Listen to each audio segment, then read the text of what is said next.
Right, so like I said, the last video I put up, the one about my hand and axe murderers and all that gump, I do have a very basic setup. When I first got into this, or first started looking into doing this, I really didn't have much of a budget, and to be honest, I still don't. I made the terrible mistake of buying a Chinese action camera, which within the first 48 hours promptly fell apart, and then stupidly bought a more expensive Chinese action camera that lasted about a week, but in that full week I was never happy at all with the quality of the video, the camera, the sound, anything. It was just absolute dog toffee.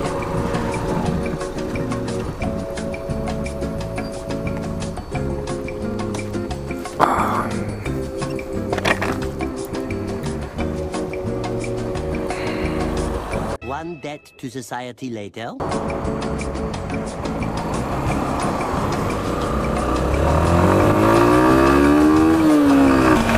So yeah, it was just absolute pile of garbage. So in the end, I spent roughly £70 on something that just totally wasn't fit for purpose, and that was my fundamental mistake. It was a hedge your bet situation, and I went for cheap and shiny, and it just did not work whatsoever. In the end, I kind of bit the bullet and realised, yep, I'm going to have to spend some more money than this. I would like a decent quality image, something with a mic input, just so it creates a smaller, more functional setup that I can just leave attached to my helmet and not really worry about it. So I came up with the best solution I could for the amount of money I had at that time. The budget I had was roughly £70, and I trawled the internet looking at reviews on YouTube, watching other people's streams, seeing what they had, and also to a point seeing what I could get away with using. So the time came to buy something new and actually have a real go at this, and I bought a second-hand GoPro Hero 2 because it has the built-in mic input. It does HD at 25 frames, but it also does 720 at 50 on wide and 980 in wide at 50 frames a second. So I kind of took the hit on the resolution that the camera could film in for the affordability. Now I know these are obsolete pieces of technology. These cameras are now coming up to 10 years old, and that is why I was fundamentally able to pick one up for £50 second hand from a refurbished store. This came with 3 waterproof hard cases and 1 battery. On top of that, I also added another 2 Chinese batteries, which to be honest have lasted longer than the original one, which I was really surprised at, as they came in a 2 battery with a charger pack. And then the last thing I bought was a microphone, and the microphone I bought is terrible, and I say that because it's not fancy, it doesn't have bells and whistles. This is literally the cheapest clip-on mic I could find on eBay. That is why I say it's terrible. It is absolutely brilliant for the sound quality. Compared to some people's rigs I have seen, this is a lot clearer, a lot smoother. It's definitely a hell of a lot cheaper, and I'm not worried about it being broken. I know some people use an external source as well, so they have two mics, one attached to their camera and then one that is solely for either a communication system or an auxiliary microphone that provides a better sound quality. In total, everything has come to, including delivery, roughly £75. Now I don't think that's too bad for what I've got. It could always be better, and at some point in time I would seriously like to upgrade the camera purely because of image stabilization. I do move my head a lot, and I like to know what's going on around me.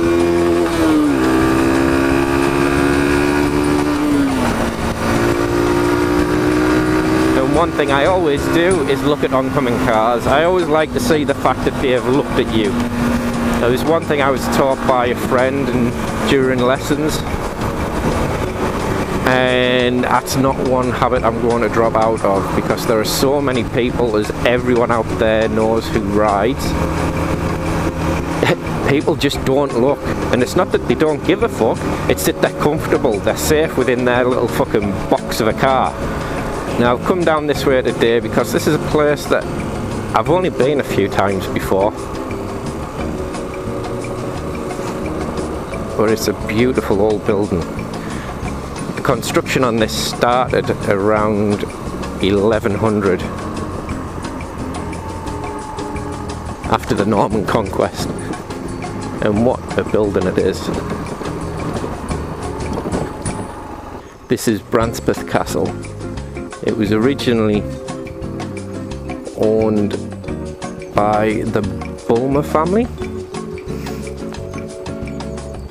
Like I say, built after the conquest. The Bulmers were loyal to the Normans and stayed in that family for about another 300 years till it was sold, or rather given to the family of Neville. They have quite a lot to do with Durham. They were known as the Defenders of Durham, and there is a big place at Durham called Neville's Cross, where there is a cross to commemorate the battle that was there between the English and the Scottish in the 1400s. After that, the family came into disrepute, and it was actually taken away in the late 1600s? No, late 1500s. It was late 16th century when they were part of a rebellion to dethrone Elizabeth I. From there it was kind of passed around for the next few hundred years and was then rebuilt and kind of reinstated in the late 1700s to mid 1800s. I do like this. It used to be an army garrison as well. It was passed into private ownership, but then was taken on in 1939 by the Durham Light Infantry and was their main headquarters until the late 60s, when the regiment actually disbanded. Before that, it had been a convalescence hospital as well during the First World War. But I just like it. It's a beautiful old building. There's actually an armoury still in here. As this tower, I believe, this tower and part of this wall is a gun range. There is a shooting club that still operates out of this castle. They also have quite a large external range that allows you to use a lot of weapons and ammunition that you can't regularly use. But it is just an absolutely fantastic build. I mean, look at it. That's going nowhere anytime soon. It's absolutely beautiful. As you will get from my videos generally, I am history mad. I do enjoy the history, especially of my local area in County Durham. There's a lot of it. But this is just somewhere I thought I would bring you guys today in a nice setting. Chill out for 10 minutes. And then head out on a bit more of a ride. There's actually one thing I forgot about this. This was actually bought in the 1970s by a publisher and a book editor. And the reason it was bought was because they lost the lease on their building in London. And he bought this to house the library. And it's still in that family at the minute. I'm sure it's one of his sons who runs the gun club. Yeah, more random crap. I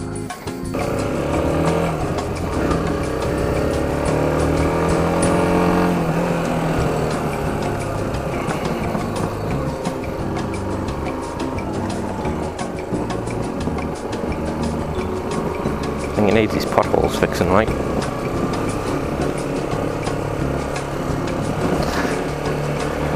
But yes, as I was saying before, we went in and had a look around there. The main reason I bought all this setup was down to pure affordability, and it was going to get me the biggest bang for what I could afford at the time.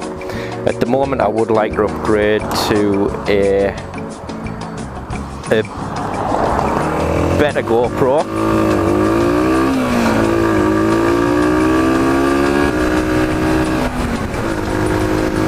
But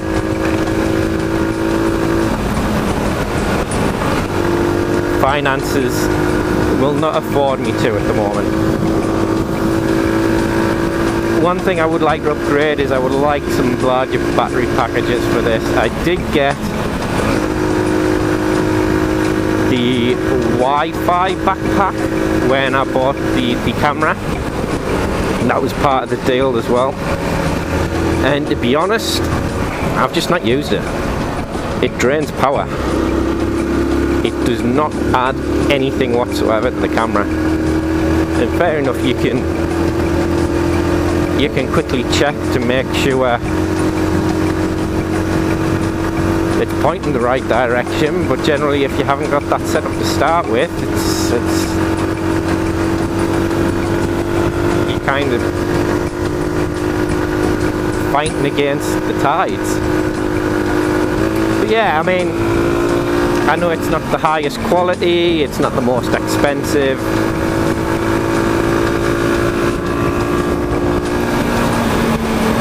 but it's what I've got to use.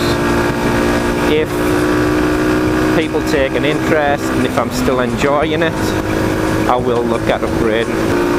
Right, where the hell am I?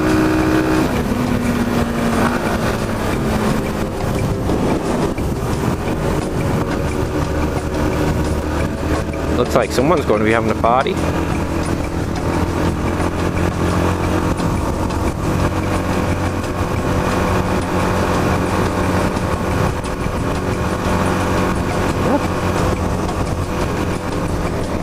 Right, I really have mine.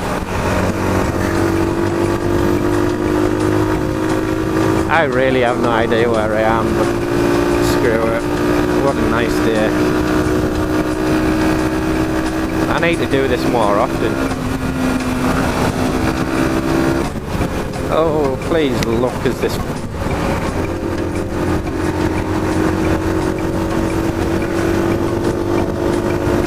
That's one thing. I just do not trust other people on the road at all, with the slightest thing. I wouldn't trust them to wipe their own backside before they got into the car. And I don't see that as a bad thing. Yeah, but you need to be safe. There's just far too many idiots out there. Oh.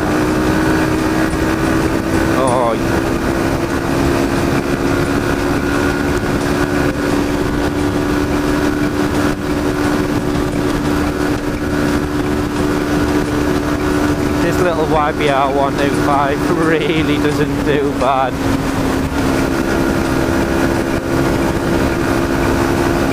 It's perfect for learning on.